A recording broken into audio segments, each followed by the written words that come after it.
Now we are discussing what criminalisation of politics, जो politics में crime आ गया है उसे कम करने के क्या स्टेप्स लिए गए हैं और क्या प्रॉब्लम अभी भी है. Supreme Court of India is a major, you can say, driver in fighting criminalization of politics. As I discussed various changes which were introduced in the electoral field because of Supreme Court's intervention. अब यहां पर एक बहुत interesting चीज है, समझिए इस बात को. जब आप आरपीए खोलते हो, मैंने भी आपको वेयर एक्ट दिखाया था, उसका section 123. Now when you see this section, they have given a heading corrupt practices. मतलब there are certain actions related to elections which are corrupt practice. जैसे कि आई एम कंटेस्टिंग इलेक्शन, अब मैं पैसे बांट रहा हूं, जाओ जाओ मेरे नाम पे वोट करो, तो लोग मेरे नाम पे वोट करेंगे. और आई डिस्ट्रीब्यूट संतरा, संतरा समझते हो पीने वाला, वो लोग मुझे वोट देंगे देंगे, संतरा पी के क्यों नहीं वोट करेंगे. This is corrupt practice. And if I am found guilty of corrupt practice, my election even if I win will be declared null and void. आज ही मैंने बताया आपको कि in morning itself I read that Somnath Bharti, Aam Aadmi Party, he filed a petition in Delhi High Court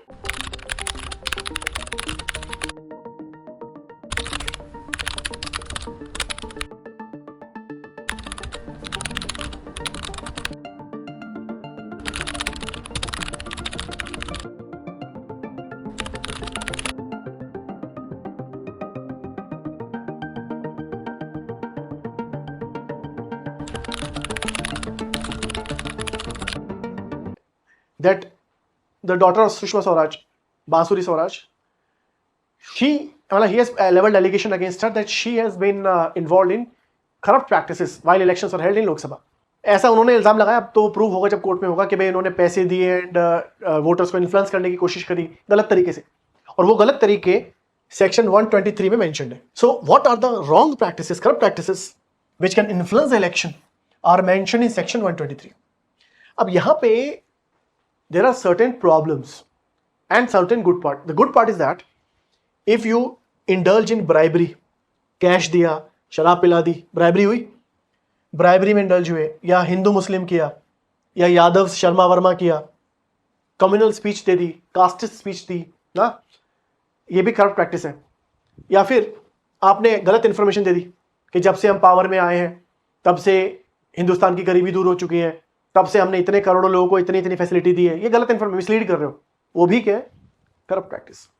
so certain practices which can influence the election are exemplified, are enumerated in section 123, and this is not allowed. Under RPA you cannot indulge in corrupt practice, and if you are indulging, your candidature and your election outcome can be nullified. या आप election जीत भी जाओ, अगर ये charge लग गया, prove हो गया कोर्ट में, आपका कैंडिडेचर कैंसिल. अब सवाल ये आता है कि this can lead to your disqualification as a contestant. Now you won the election, you will lose the seat. But सवाल ये कि आपको डिस्क्वालीफाई करेगा कौन?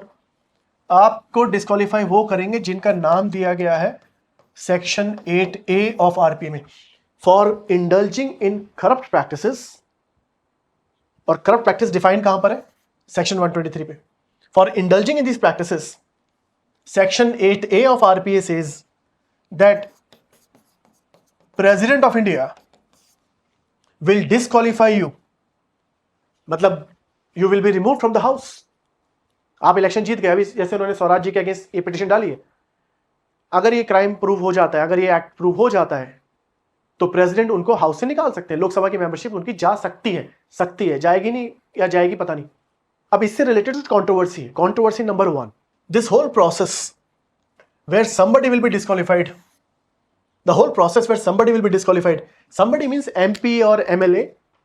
वही इलेक्शन असेंबली कहते तो MLA बनोगे, लोकसभा कहते तो MP बनोगे. अब आपको डिस्क्वालीफाई किया जाएगा नहीं किया जाएगा, ये बहुत ही कॉम्प्लिकेटेड कॉम्प्लेक्स प्रोसेस है.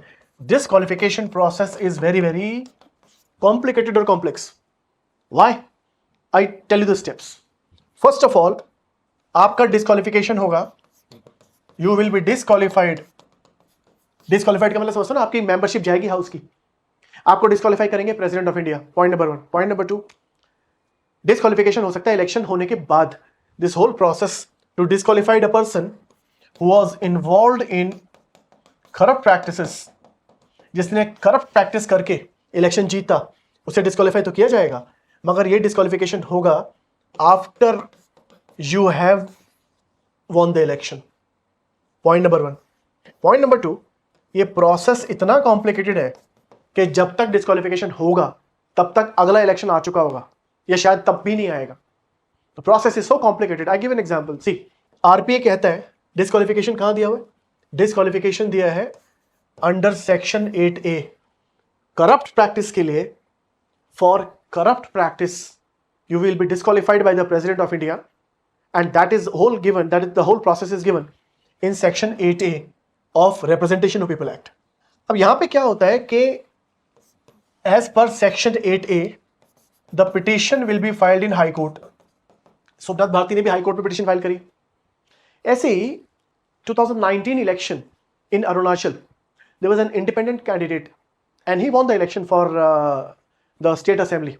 2019 में एक इंडिपेंडेंट कैंडिडेट थे अरुणाचल में, वो इलेक्शन जीत भी गए थे। I am forgetting his name, precise name. Now he, जब आप इलेक्शन का नॉमिनेशन फॉर्म भरते हो तो अपना एक एफिडेविट फिल करते हो। Will you give the detail of your assets and movable और इमूवेबल, आप सारे एसेट्स डिक्लेयर करते हो। उस नॉमिनेशन फॉर्म में, उस एफिडेविट में वो 3 कार मेंशन करना भूल गए या जान के नहीं बताया, पता नहीं। Then he won the election. After the election results a petition was filed in Guwahati High Court. Arunachal को तो गुवाहाटी कैटर कर रहा है ना, तो गुवाहाटी हाई कोर्ट में पिटिशन फाइल हुई। गुवाहाटी हाई कोर्ट ने बोला कि in affidavit he did not mention his complete assets. 3 गाड़ी इन्होंने मेंशन ही नहीं करी। So we found him guilty and he should be disqualified. But high court disqualify नहीं कर सकता। हाई कोर्ट सिर्फ ये बोल सकता है कि you are guilty. Then this recommendation will go to the President of India. भाई हाई कोर्ट ने तो गिल्टी प्रूव कर दिया, फिर ये जाएगी प्रेसिडेंट ऑफ इंडिया के पास। Eventually President of India will disqualify you, but before he will disqualify you he will consult with Election Commission of India. अभी सोचो कितना कॉम्प्लिकेटेड प्रोसेस है। Suppose this, in this particular case against this MLA, Arunachal MLA who won the election, a petition is filed in the High Court के sir he is involve in corrupt practice which is defined in section 123 of RPA. और क्योंकि इन्होंने corrupt practice करी, इन्होंने information गलत दी, पूरी नहीं दी, इनको डिस्क्वालीफाई कर दिया जाए हाउस से, असेंबली से। सेक्शन 8A का हवाला दिया। अब यहां पे हाई कोर्ट कहता है कि हाँ भाई, वी फाउंड हिम गिल्टी, इन्होंने पूरी इंफॉर्मेशन नहीं दी, वी फाउंड हिम गिल्टी। फिर हाई कोर्ट के जजमेंट के अगेंस्ट ये सुप्रीम कोर्ट में दे देते हैं अपील कि sir this was the reason I could not give the detail, I forgot या whatever reason. Supreme Court High Court के जजमेंट पे लगा देता है stay. Supreme Court says that if he did not divulge the detail of all the 3 cars he has right to privacy. एक एक चीज घर में, अगर घर में एक टोबो साइकिल है तो वो नॉमिनेशन फॉर्म में लिखने की जरूरत नहीं है, उसकी भी राइट टू प्रिवेसी है। किसकी? कैंडिडेट की, जो इलेक्शन लड़ रहा है। हाँ, अगर उन्होंने कोई बहुत मेजर फ्रॉड किया था, मान लो बैंक अकाउंट में पड़े 50 लाख रुपए, 1 करोड़ रुपए, और वो मेंशन नहीं किए, तो एक करप्ट प्रैक्टिस है। तो any house, this is the wisdom of Supreme Court of India. Supreme Court of India stayed the decision of Guwahati High Court कि भाई decision of Guwahati High court क्या था कि he is guilty, he should be disqualified. Supreme court उस पर लगा देता है स्टे। अब आप ये देखो, ये प्रोसेस कितना डिफिकल्ट है। अब उन्होंने गलत किया या सही किया, डिस्क्वालिफिकेशन कैन टेक एजेस। अब 2019 का केस था, 2024 में सुप्रीम कोर्ट ऑफ इंडिया ने फाइनली इस पर क्या लगा दिया, स्टे। और हाई कोर्ट ने भी 2023 में अपना जजमेंट दिया था। मतलब it took High Court 4 years to give the judgement. मैं आपको क्या बताना चाह रहा हूं, I am telling you that this whole process takes a hell long of time before High Court can tell that this man और this women is guilty of corrupt practice. अब सोमनाथ भारती ने स्वराज जी के अगेंस्ट पिटिशन तो file कर दी Delhi high court में, judgement आते आते कई साल बीत जाएंगे, तब तक हो सकता है इस लोकसभा का टर्म भी खत्म हो जाए, उसके बाद या उससे पहले डिस्क्वालिफिकेशन कर भी दिया, it's not a big deal. अब पूरा लोकसभा टर्म खत्म हो गया, अब आप डिस्क्वालीफाई कर भी दो तो क्या फर्क पड़ने वाला है उससे। So this whole process of disqualification of the candidate is quite difficult. It's need to be made simpler. और अभी तो मैंने प्रोसेस बताया नहीं आपको। हम डिस्कस कर रहे हैं section 8A of RPA which is about disqualification of a candidate found guilty of corrupt practice. अब इसमें क्या होता है कि यहां पर इलेक्शन हो गया, election is over, you filed a petition in the High court, जिस भी मतलब ज्यूरिसडिक्शन का हाई कोर्ट है वहां पे आप एक पिटिशन फाइल करते हो। Within 45 days, you filed a petition in the High Court.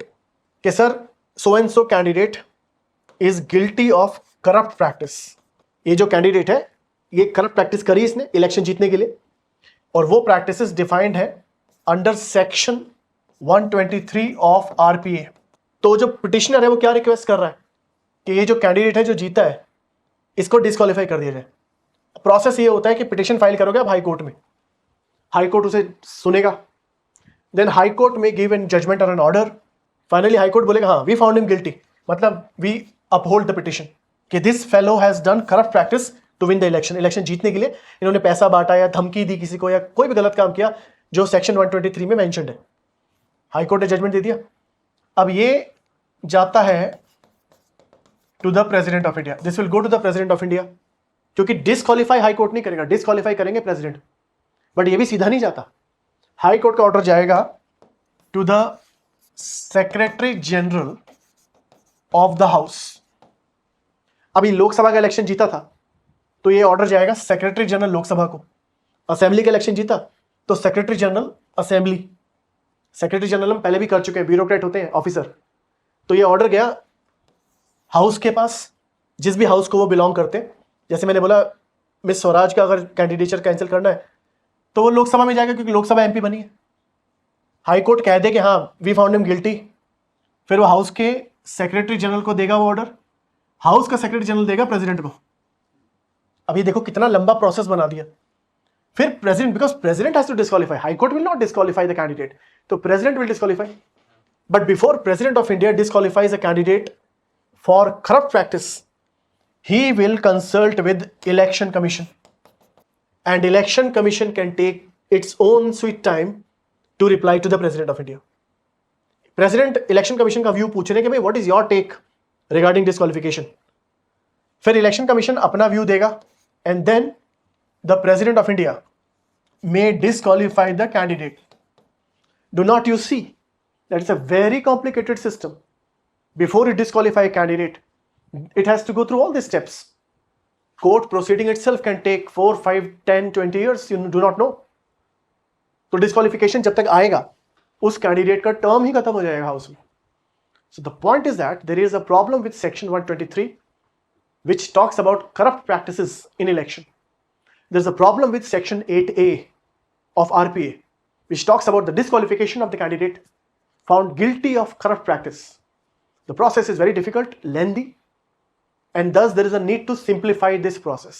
There is a need to simplify the process of disqualification of the candidate found guilty of corrupt practices in the elections. The corrupt practices are defined in section 123 and the disqualification has to be done of this candidate according to section 8A of RPA. Am I very clear and comprehensive to you? समझ में आया इतना detail? अभी मैंने क्या discuss किया था? Section 123 of RPA, Section 8A of RPA. Section 123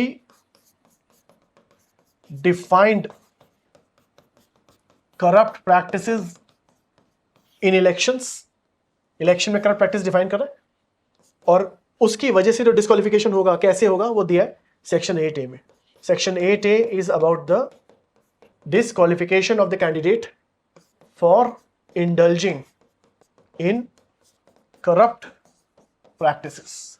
lily Thomas case 2013 में वो कोर्ट कहता है कि भाई ये जो 3 महीने का टाइम है, lily Thomas case 2013, supreme Court says that RPA gives you 3 months of time to appeal in the higher court. Indira Gandhi के साथ भी यही हुआ था। अब आपको लोअर कोर्ट कन्विक्ट कर देता है तो 3 महीने में आप हायर कोर्ट में जाके अपील कर सकते हो और अपील एक्सेप्ट हो गई तो आप डिस्क्वालीफाई नहीं होंगे। तो lily Thomas case turn down the section 8 clause 4 of RPA saying that even if your conviction is done by the lower court where punishment is 2 years or more than 2 years, you will be disqualified even if appeal is pending. Appeal चलती रहेगी मगर आपको disqualify कर दिया जाएगा। ठीक है, तो थोड़ा भी अपने लेवल पर भी पढ़ो, मैगजीन्स पढ़ो, पेपर पढ़ो, थोड़ी मेहनत अपने लेवल पर भी करो और फिर देखो पास होने का मजा भी आपको अलग ही आएगा। So on this note, I extend my sincere thanks to all of you.